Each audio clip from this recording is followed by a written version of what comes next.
अस्सलामुअलैकुम। पिछली वीडियोस में हमने इफ़ फार्मूला को डिफरेंट एग्जांपल्स के जरिए डिस्कस किया। सबसे पहले हमने इसका एक बेसिक कॉन्सेप्ट लिया 3 डिफरेंट एग्जांपल्स के ज़रिए, और सेकेंडली हमने नेस्टेड इफ़ का इस्तेमाल करते हुए परसेंटेज और मार्क्स को यूज़ करते हुए हमने ग्रेड्स की कैलकुलेशन की।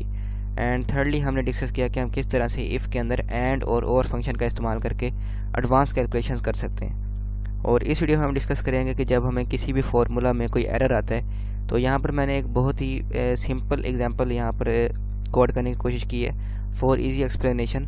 लेकिन इसको आगे हम जब एडवांस फार्मूलाज यूज़ कर रहे होते हैं, जैसे कि वी लुकअप, एच लुकअप, इस तरह के फार्मूलाज, या फिर हम मल्टीपल फार्मूलाज को कंबाइन करके यूज़ कर रहे होते हैं, तो उनमें एरर हैंडलिंग के लिए हम इस फार्मूला को इफ़ एरर को यूज़ करते हैं। तो जैसे कि यहाँ पर मार्क्स मिसिंग है तो उस सूरत में यहाँ पर एरर आ गया, तो इस एरर को हम रिप्लेस कर सकते हैं एक अपने कस्टम मैसेज के साथ। तो हम यहाँ पर क्या करते हैं, इसको डिलीट करते हैं और उसके बाद यहाँ पर सबसे पहले हम फार्मूला यहाँ पर क्रिएट करते हैं कि हमने ऑब्टेन्ड मार्क्स को टोटल मार्क्स से डिवाइड किया, और यहाँ पर मैंने परसेंटेज का फॉर्मूला पहले से अप्लाई किया हुआ है। और इसको अगर मैं नीचे तक ड्रैग करता हूँ तो आप यहाँ पर देखेंगे यहाँ पर एरर आता है। तो मैं चाहता हूँ कि अगर ये एरर की जगह यहाँ पर लिखा हुआ है मार्क्स मिसिंग, तो उसके लिए हम क्या कर सकते हैं, यहाँ पर हम इफ़ एरर लिखेंगे।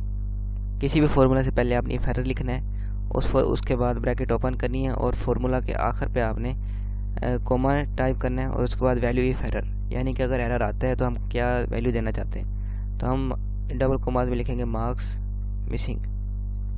हमने मार्क्स मिसिंग लिखा और उसके बाद हमने कोमा टाइप किया, और या फिर हम इसी तरह लिखेंगे वैल्यू इफ़ एरर, एक ही वैल्यू यहाँ पर हम देते हैं और उसके बाद हम एंटर करेंगे।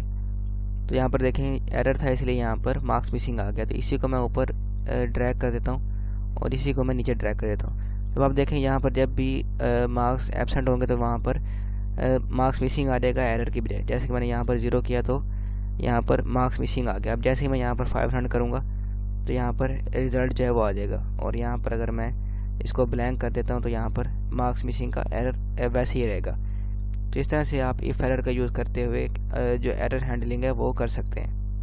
तो इस कोर्स में हमने अब तक 10 वीडियोस को कवर कर लिया, 10 टॉपिक्स को। सो फर्दर आगे भी हमारे काफ़ी सारे टॉपिक्स हैं, तो आप इस तरह की मज़ीद वीडियोस को देखने के लिए इस चैनल को सब्सक्राइब कर सकते हैं। I will see you in the next video.